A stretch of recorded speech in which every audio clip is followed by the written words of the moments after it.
I am a serial entrepreneur who have been involved in a number of different technology companies over the years, many in healthcare. And I was brought in as an executive in residence to help with some of their projects. And this is the one that's probably moved furthest along of any of their inside out initiatives, where the technology works so well inside the hospital, they decided to stand up an LLC, license the technology to an LLC, and now I'm helping them with their commercialization efforts. You are now listening to the Hey Now. Hey now. Hey now. Hey now. Hey now. Hey, hey, hey now. Hey now. Hey now. Hey now. Hey now. Hey now. The Hey Now Media Podcast. Yes. Hey, what's up, everyone? Matt here from Hey Now, and you're tuned into the Hey Now podcast. Today we spoke with Ethan Cohen, CEO of Hemaptics at University Hospitals. We spoke all about how he became a CEO in not only a medical industry, but the software space as well, combining his two passions. We hope you enjoy the conversation, and make sure you subscribe to the podcast. We have many episodes coming out and even some really great segments on social media. So make sure you're following, like, subscribe, do all the great things. We hope to hear from you in the comments. Enjoy this episode. Thank you so much for taking the time to speak with me today.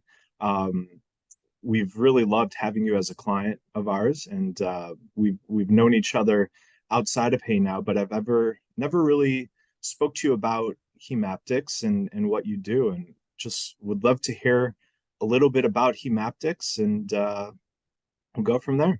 Sure. Well, Hemaptics is a blood management solution. It reduces transfusion utilizations in medical settings. It was developed at university hospitals a number of years ago, and basically they put together an algorithm that helps to assess whether or not a patient needs a transfusion based on a variety of clinical variables. And then it provides reports that help to educate doctors when they're providing transfusions that are deemed appropriate or when they're not deemed as appropriate by the algorithm. Wow, very cool. And I guess before we get more into that, how did you get involved with this? Sure. I got involved in this through UH Ventures. UH Ventures is a commercialization arm under university hospitals that helps both to promote technologies from inside the hospital to outside and from outside the hospital to inside. I am a serial entrepreneur who have been involved in a number of different technology companies over the years, many in healthcare. And I was brought in as an executive in residence to help with some of their projects.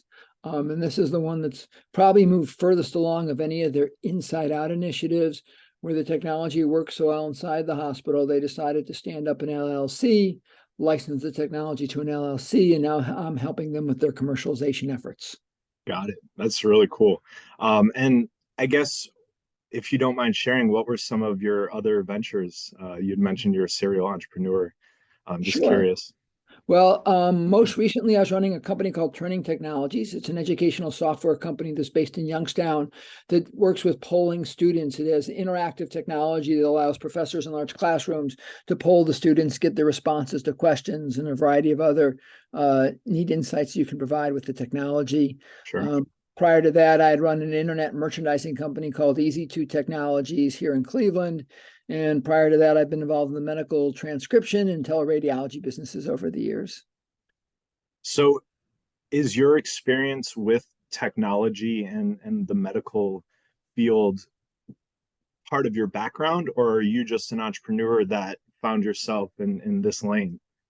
Probably more in that lane, but I've been in it for a while. Sure. I started off as a consultant at McKinsey & Company, and I did a lot of work in information technology. And I got very interested in how to apply information technology or IT to improve business strategy or improve business operations. And I happened to end up doing a lot of work in the healthcare field, since there's a lot of opportunity to apply IT in healthcare. There's also a lot of unique characteristics of commercializing technology in healthcare. So I became acquainted with those and got more involved with them over time. And how did you make that leap from your job that you gained all this knowledge from to actually just, you know what, I'm going to take that leap and I'm going to start my own company or join a different company? And what is, Sure. How did that happen? Well, it was in stages. I had been consulting for quite a few years and I enjoyed it immensely.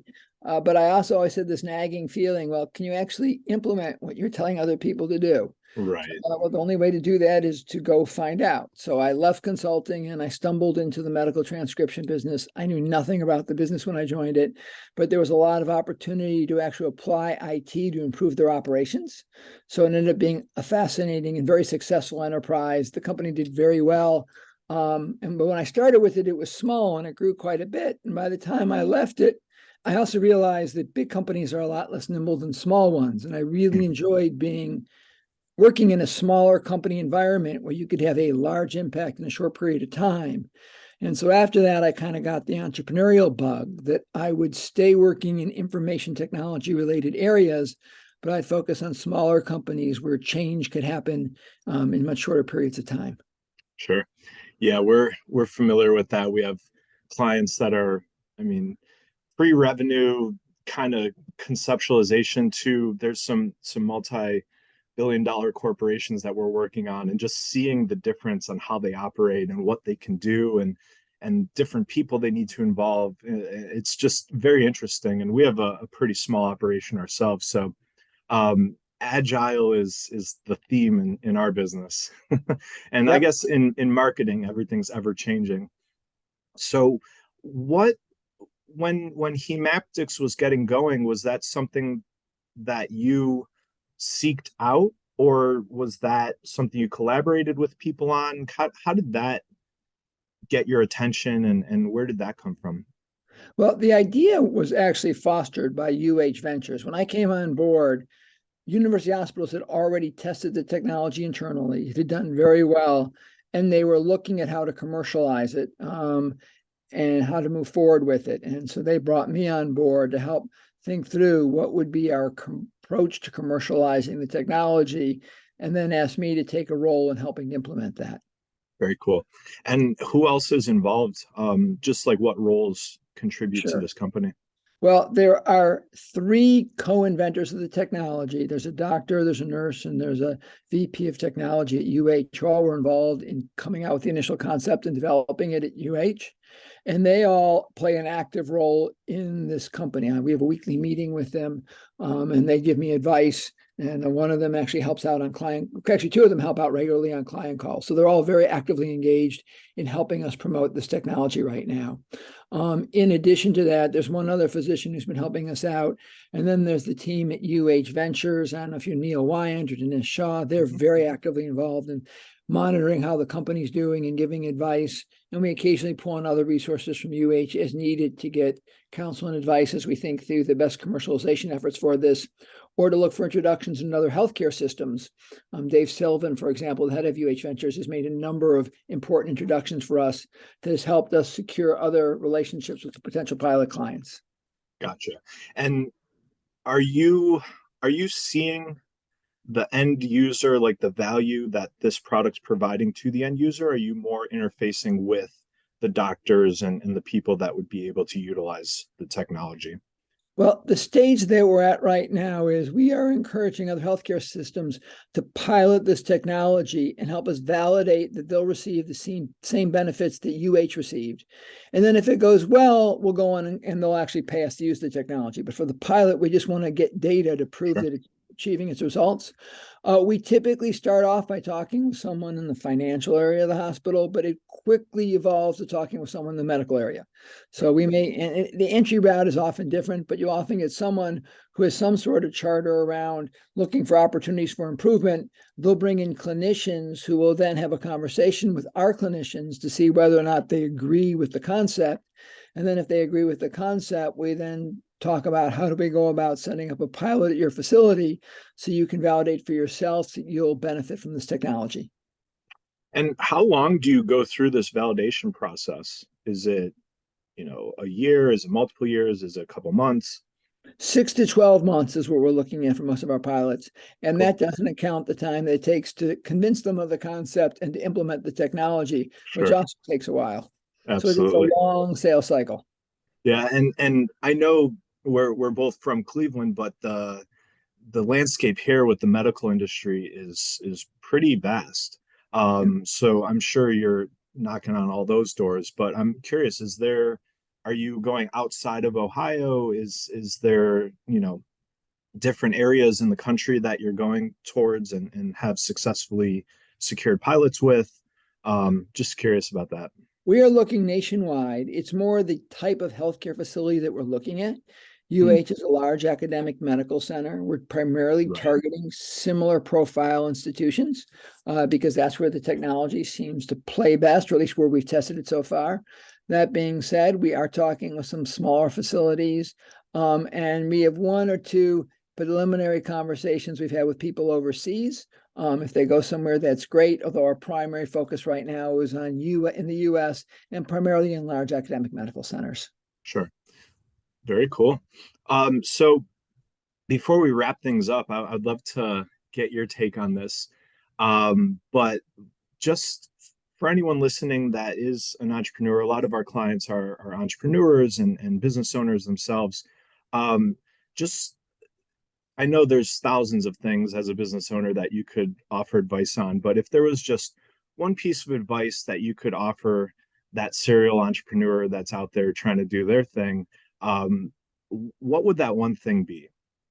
To invest a lot of time in the discovery process to make sure you truly understand the needs of your clients and to validate that you're addressing a critical pain point for them. Because if you aren't addressing a critical pain point, it's very hard to get people to change from what they're doing today to something different, unless you're dramatically cheaper in price. But that's a whole challenge in terms of a business strategy unto itself to be able to do that Sure. and still make money. Right. Absolutely. Well, I really thank you for your time. That was definitely great advice. I loved learning about Hemaptics and some of your backstory and kind of how you got there. I know our listeners will find that very interesting as well. And so I'd just like to thank you not only for taking the time today, but for being one of our clients. This is our 10th year anniversary. I was a serial entrepreneur at one point, and this was one of my ventures that succeeded. And I started the business, just the idea of it and getting clients and working on it about 14 or 15 years ago. But we didn't actually have an LLC registered or revenue or anything that I would consider a business until about 10 years ago. And so we've just been having these conversations with our clients and just finding them very interesting, from the owner who started a cosmetics company to the Hemaptics program and what you guys are doing. There's just so much variety and interesting stories. So I really thank you for that and for being a client of ours. And um, I hope to speak to you again soon. I would love to follow up once the validation process is complete and hear how many of these prototypes or trial runs are moving into an actual program. That'd be great.